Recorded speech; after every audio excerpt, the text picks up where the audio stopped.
One of the most important pillars of Aizen's character as we view him today is the internal, silent war he waged against his own desire for connection. The same desire that informed his goal of standing atop the heavens. But at some point, the latter was undone by that very desire. Ichigo speculated that maybe Aizen had wished to be defeated, and the Hogyoku, the wish-granting jewel which was tethered in the place of Aizen's soul, granted that unspoken wish. Quite a simple core that underpins one of the most complex and intricately constructed antagonists I've ever come across. And with Ichigo's own, somewhat accurate suspicions of the source of the fracture in Aizen's ego, we the readers gain the all-important lens of retrospect to see the cracks that existed in Aizen all along.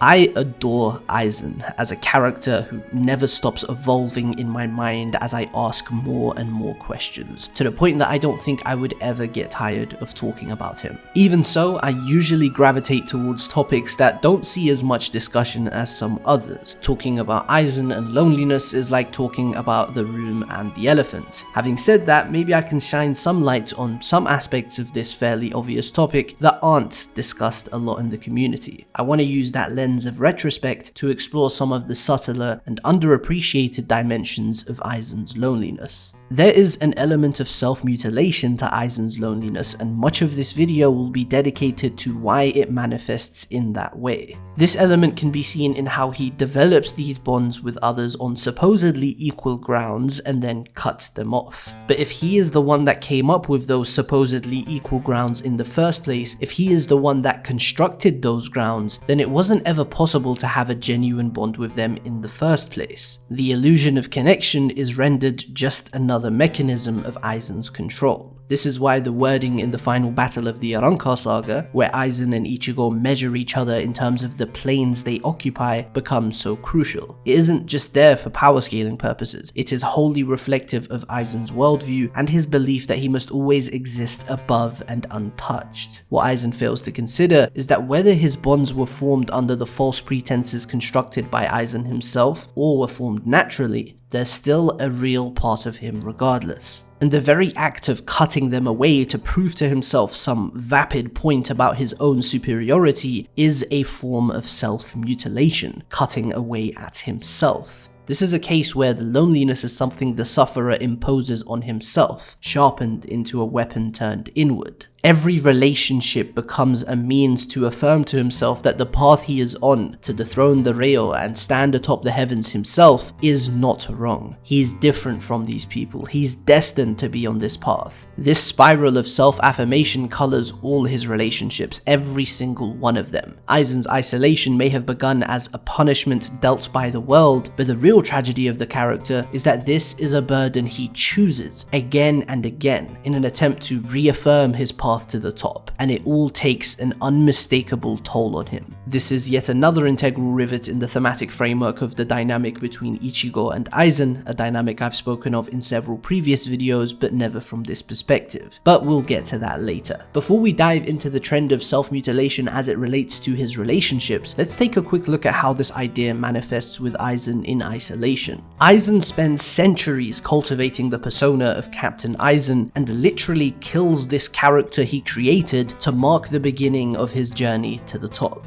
We have never seen Aizen's Bankai, the ability that exposes the truest, deepest essence of a Shinigami, something he most definitely possesses given that the acquisition of such power is a necessity for his motivations to make any sense. If Aizen wants to break beyond the ceiling of Shinigami potential he believes he has reached, acquiring Bankai simply goes without saying, and yet we never see it for some inexplicable reason. The reason I propose is that some or perhaps even all of the things about himself that Aizen wishes to cut away at are represented in this Bankai, and so he refuses to use it and succumb to the self he does not respect. And perhaps the most blatant representation of self-mutilation is none other than the Hogyoku itself, the artifact formed by literally shaving off people's souls with a fragment of the Soul King at its core ultimately replaces Aizen's very soul, to which he claims the gem is finally beginning to understand who he he is. The god worthy of ruling above all he has convinced himself he is. Definitely not the lonely little boy lashing out at the world. This is a point that will be very important to the final section of the video, as it's deeply tied to the dynamic between Ichigo and Aizen. But with that firmly established, let's dive into this video proper.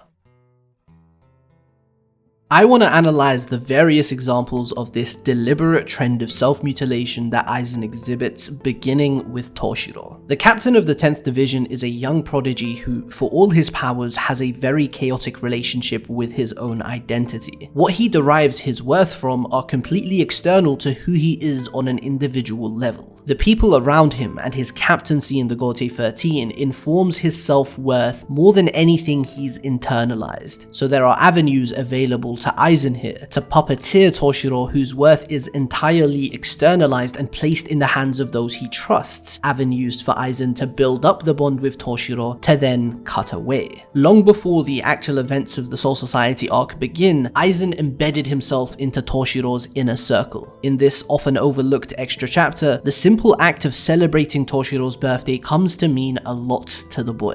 With no roots, no place to call his own, he decides that the people that cared enough about him to celebrate a day special to him are his reasons to exist. Alongside Hinamori and Rangiku, two bona fide well-wishers, there's Aizen. This would have been the case even if Aizen didn't specifically try to build up his bond with Toshiro, by the way. He was always positioned such that he was involved with the people dear to Toshiro. Hinamori was absolutely enamored with him, loyal to a fault. In fact, her close friend Kira was Gin's loyal aide and in turn Aizen's puppet. Rangiku, who is Toshiro's lieutenant, had a situationship with Gin that directly put her in Aizen's crosshairs. This is how closely and inextricably Aizen was connected to Toshiro, and he uses all of this to attack Toshiro's very core. The trust he had garnered from Hinamori was enough to make her point her blade at him, fracturing his relationship with someone formative to his identity. In Fate Karakura Town, Aizen not only doubled down on this attack by making Toshiro stab Hinamori himself, he also broke Toshiro's identity as a captain of the Gote 13 just moments prior. The very foundation they'd built their relationship upon, mutual respect on the equal grounds of captaincy, effectively imploded. In a manner of speaking, tearing down the one captain that took the most pride in their captaincy was Aizen's declaration of superiority over the very institution of captaincy in the Gote 13, a way for him to desecrate the structure itself. And this declaration, like all others we're about to run through, came at a cost. The second prominent example comes in the Turn Back the Pendulum flashback, where we learn how the shady third party to the central conflict we were previously introduced to turn out to be former prominent figures in the Gote 13. The Vizards are a group of Shinigami who were forcibly holified by Aizen. In essence, Aizen's experiments broke the boundaries of the Vizard's soul and added the soul of a hollow into the mix. An obviously dangerous procedure, fatal had Kisuke not intervened. But the resultant being is interesting when appraised from a thematic lens. In Taoism, the Taiji is a symbolic representation of two opposing forces coming together in harmony and balance. It conveys the essence of the universe itself, and the goal of Taoists, spiritually speaking, is to get to a point of achieving that balance internally, thereby harmonizing themselves with the universe completely. The souls of the Shinigami and Hollow are counteracting forces that are brought to a balance in the Vizard's bodies, distinguishing them from both Shinigami and Hollow. The boost in power obtained by holofying puts them ahead of the Shinigami and Hollows of the same class as well. Technically speaking, very Taoist of them. However, the Vizards are regarded as fallen Shinigami and cast out of Soul Society. These were experiments conducted on them against their will, not a spiritually transcendent experience. And in cutting them down and transcending Shinigami and Hollow organically, Aizen elevates his own position as a true enlightened being. Another dynamic built, another dynamic torn down. The Espada are possibly the most beaten of all dead horses in the series. Their representation of various aspects of death has been discussed to death. I think we've also started to see a lot of good discussion about the Espada essentially being Aizen's extensions in how the actions taken by them, whether for Aizen's benefit or otherwise, are characterizing tools to further flesh out Aizen himself. This isn't me saying they're reliant on Aizen to make them whole or good characters, it is just an important acknowledgement of their position in the narrative, something that's an intentional design by Kubo himself. In fact, the myriad of ways that we see the Espada behave whilst under this control-oriented framework is actually what takes them to the next level as characters for me. Even their descent becomes something that enriches Aizen's character writing. Having said that, the aspect of the Espada's writing that is relevant to the subject of this video is Aizen's ultimate violent dismissal of the Espada and his reasoning for it. Aizen is the one that assigns the Espada their aspects of death, very likely on the basis of what they're reminiscent of. Why is that important? Well, it means that those representations were inherent to these characters before they ever met Aizen. Ulquiorra was nihilistic in his worldview before meeting Aizen. Stark was stuck in isolation ever since he was born, going as far as to split himself in two so he would have someone to hang out with. Baragan had his rot-related power set before he met Aizen and got deposed too, but it was Aizen that reframed those aspects of them and called them aspects of death. He, a Shinigami, a veritable death god, formed a relationship with the Espada on the basis of death. The same basis also informs the impending breakdown of this relationship. While I'm aware that it is just Haribel that gets cut down by Aizen, it is paramount that Haribel represents sacrifice. Aizen is obviously aware of that too, seeing as he is the one that assigned her that very representation, and through her, his bond with the entirety of the Espada is culled. By doing so, he symbolically rids himself of all aspects of death. It is an unmistakable proclamation that as the successor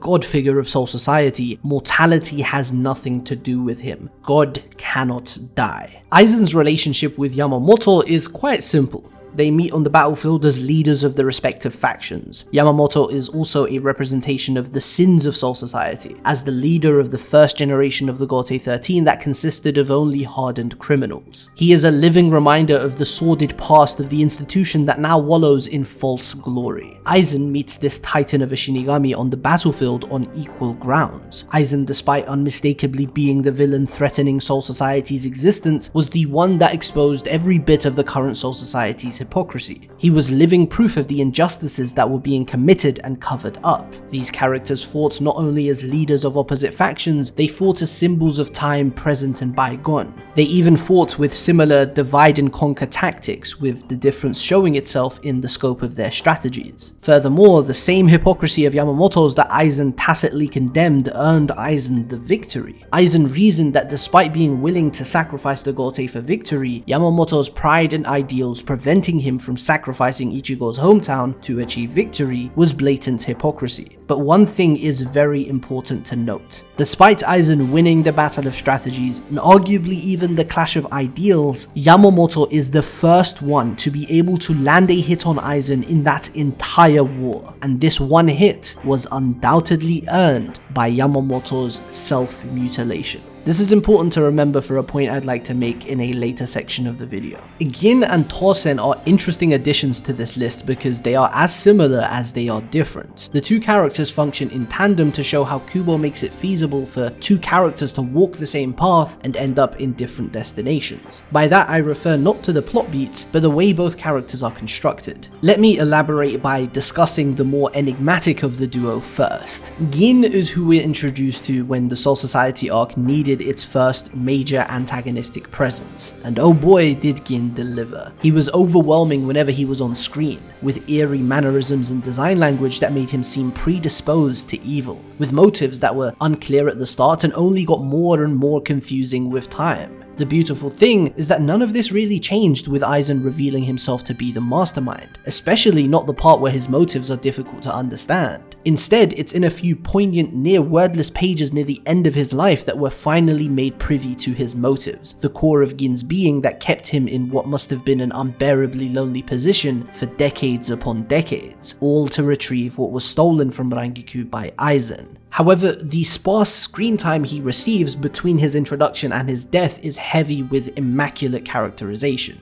Zoning in on the focus area of the video, let's arrive at the basis of the parallel between Aizen and Gin, which is their respective symbolic representation of the devil. Aizen's parallels with the biblical devil are quite obvious. The fallen angel that sought to overturn the heavens and place himself at the top, only to fail and be banished to an infinite underworld that is occupied by offenders, criminals, and the like. It is evident that the major touchpoints of Aizen's journey are modelled after the story of Lucifer. And even beyond just the premise of his character, there is countless bits of imagery and subtext aligning Aizen with the devil. The chapter we finally see him in the Muken during the 1000-Year Blood War is 616, a number that is associated with the Mark of the Beast alongside 666. He is considered the very embodiment of evil by the Soul King's angels. His perfection brought forth arrogance, so on and so forth. As for Gin, it is comparatively subtler. Gin has bright hair, bright eyes, and was a promising Shinigami. The brightest star of them all, it could have been said. However, he ended up imposing the role of a snake on himself. The devil is identified using a snake or a serpent in the Bible numerous times. A key instance is the story of Adam and Eve in the Garden of Eden, where a snake convinces Eve to break the rule imposed by God and eat the fruit. In modern studies, the snake in Eden is largely held to be a representation of the temptation to sin rather than a manifestation of the devil, but the connection is made tangible by the aforementioned association of the snake with the devil, as well as the fact that Gin literally tempts Rukia, who had willed herself into submission to Soul Society's rule come what may, into hoping that she would get rescued from her predicament. What's tragic about Gin is how formative his hatred of Aizen really is to who he is. His Bankai, Kamishini no Yari, translates to the god-killing spear. Remember that a Bankai is the purest manifestation of a Shinigami's soul. For Gin's Bankai to be called what it is, taking into consideration his past and the context surrounding his induction into the Gote 13, it means that Gin always saw the task he was about to undertake as such a behemoth that it would be akin to slaying a god. Aizen was the god he needed to slay, and this was the burden he took on as a young child. Incidentally, the term god-killing spear draws reference to the lance of Longinus, or the Holy Lance, which is said to be the spear that the Roman centurion used to stab Jesus Christ in his side during the crucifixion in Christian belief. While the Bible itself barely makes any mention of the spear, the extra-biblical lore of Longinus runs deep, to the point he is revered as a saint in various churches, including the Roman Catholic Church. The reason for this veneration is because in the lore, Longinus was a blind centurion. However, as he stabbed Christ, some of the blood fell in his eyes, and Longinus was miraculously able to see. This caused him to be the first Roman convert, and he became a staunch believer of Christ. There are a few points of this story that are particularly relevant to Gin.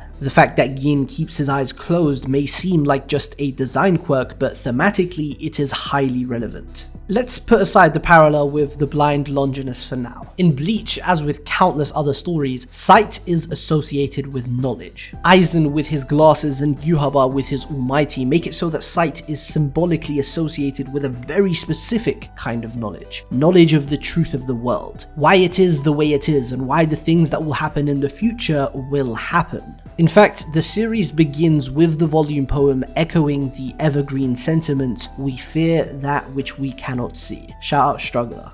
Knowledge is the best weapon against fear. As a series that is essentially a thesis against fear, Bleach places heavy emphasis on sight, and in such a series, Gin is one of the only ones to voluntarily close his eyes. He closes his eyes on Aizen's evil deeds as he stands next to him, even partakes in them. He closes his eyes on the blackening of his own soul in the process. He closes his eyes on everything except his goal. It is also on this very basis that Aizen builds his relationship with Gin, so it's only fitting that Gin is struck down when he opens his eyes. It also completes the Longinus parallel in Gin gaining sight, in a manner of speaking, after stabbing the divine figure. And what is reflected in Gin's open eyes is the clear blue skies and the confident figure that Ichigo now embodies to accompany it, finally filling him with relief. This is one of the quieter deaths in the series, and it is among the ones that most heavily enunciate the isolation that Aizen faces. As I said earlier, Tosen is the other side of this coin. His Bankai is called Enma Korogi, making a reference to the Buddhist lord of hell, Enma. Already we can see the similarity in the construction of Gin and Torsen respectively, but there is quite a lot that sets Torsen apart, the most prominent point of difference being the non-adversarial position Enma occupies in the Buddhist pantheon, in contrast with Satan being opposed to God and Christians. In fact, that is putting it too lightly, because Enma commands a lot of respect as one of the most prominent and powerful deities. Another similarity is in the blindness. Torsen was born blind, whereas Gin voluntarily closed his eyes. The small distinction has massive implications, which we'll get to. However, it is pertinent to note that by and large, Torsen shares the same basis with Gin on which Aizen builds his relationship with them. Even Torsen's resurrection plays into it. He takes the form of a fly, which is symbolic of God's wrath in the Bible. While the similarities with Gin provide an important angle to approach Torsen's character from, the distinctions are equally important. The same Bankai that laid the basis of comparison earlier stems from a Zanpakuto that originally wasn't even Torsen's. He took it out of the casket of his deceased friend and began using it himself. Now, this doesn't mean that the abilities are also from his friend, especially not the Bankai, which makes use of Torsen's blindness, but it's a very important detail, considering the kanji we see in the domain that Torsen's Bankai creates point to the 9 stages of decay, a Buddhist meditation practice that is centered around observation of the decay of a corpse. This practice is done so as to ingrain in the mind the truth of impermanence of all things, a core tenet of Buddhism. The grotesque and repulsive nature of decay also steers practitioners away from attraction towards the human figure, which is why practical observations as well as depictions of the practice commonly involve a female corpse. I love this subtle compliment to the text that depicts Torsen also being single-minded about his goal, his determination, that is born from a wrong done to a woman close to him.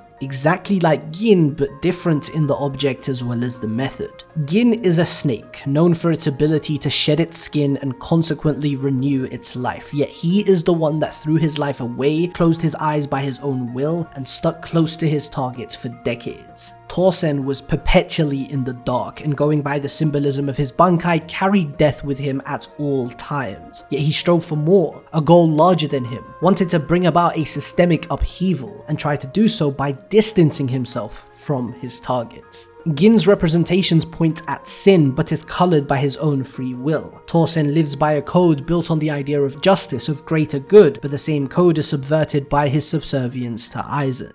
The similarity that means the most to me is the fact that Torsen was struck down by Aizen as he opened his eyes too, but in this case it is more metaphorical. Torsen did gain sight prior to being struck down, but it was after his defeat that he really opened his eyes to how he felt, the doubts that plagued him, and per the promise that Torsen himself demanded from Aizen, he was struck down after his eyes were opened, after his resolve wavered. It didn't matter that the resolve was built on shaky foundations in the first place. This is the relationship that was cultivated with Aizen, and it was cut down to further consolidate Aizen's position as a benevolent lord. The trend here is obvious. Like I said earlier, these relationships are bonds that Aizen cultivates himself. He saw these bonds as a means of tying himself down. And each bond is built on a specific foundation that is central to Aizen's self-perceived identity as the next divine overlord of Bleach's cosmos. By cutting these ties himself, he affirms that he is indeed above the ones he shared the ties with. What is this if not self-mutilation?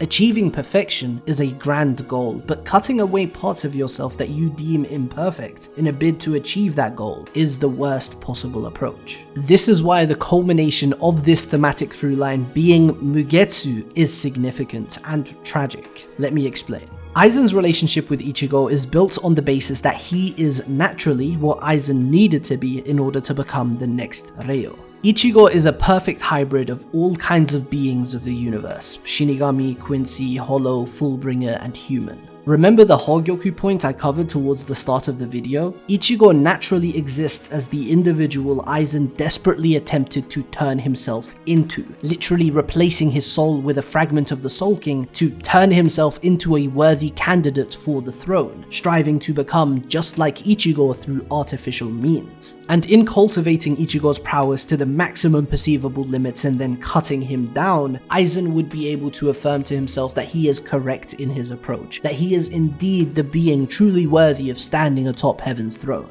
However, it doesn't work out that way. Using the same foundation that Aizen had conceived for their relationship, in the same circumstances that Aizen had constructed, Ichigo surpassed expectations. Like I said earlier, this is why the wording in the battle between Ichigo and Aizen, where they speak in terms of realms and planes, is so important. Ichigo, in a sense, transcended the equal ground, the level playing field if you will, that Aizen had constructed for them and stood on a higher level. The key is to understand how it happened, and herein comes the tragic part. Ichigo does it by sacrificing his Shinigami powers. The first and only time in the series where Ichigo emulates his opponent to beat them. In an act of cutting away part of himself, Ichigo temporarily gains explosive power that is enough to incapacitate Aizen for long enough that Urahara could step in and seal him. It wasn't by chance that Ichigo understood Aizen's loneliness. He was acutely aware of Aizen's prison of isolation that he'd built for himself because Ichigo had just been forced to put himself in that very situation. Like I mentioned earlier, even Yamamoto had to sacrifice part of himself to land a blow on Aizen, and Ichigo took that a step